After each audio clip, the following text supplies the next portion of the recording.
طيب الزملاء عبد الله العضيبي عبد الرحمن الدحيح مشاهدينا الكرام كانوا قد اجروا لقاءات مع عدد من لاعبي الفريقين بعد نهايه هذه المباراه. نشاهد ثم احنا لا نزال طموحنا كبير، لا نزال نطلع للافضل، والدوري طويل مباريات، يعني باقي 13 مباراة او اكثر.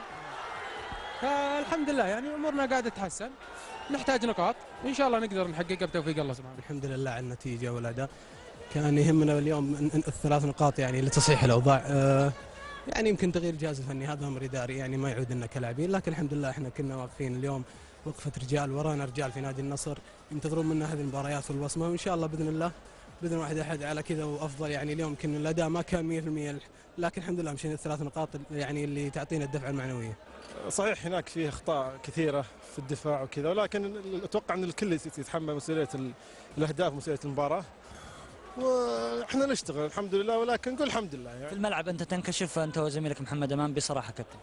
ارجع اقول لك مسؤوليه الجميع، مباراه مسؤوليه الجميع، اي هدف يتحمله من اول واحد في الهجوم الى اخر واحد او الى الحارس، كان يتحمل مسؤوليه الهدف. عندنا اخطاء نعالجها ان شاء الله في المستقبل. اول شيء بسم الله الرحمن الرحيم، احب ابارك اول شيء جماهير نادي النصر، لاداره نادي النصر، ابارك لزملاء اللاعبين. طبعا ركله ترجيح البلنتي يمكن توفيق من الله، يعني انا ما قد شفت المهاجم التعاون، ما قد تابعته صراحه لا بلنتي، بس الله اراد اني ارد البلنتي والحمد لله توفقت فيه.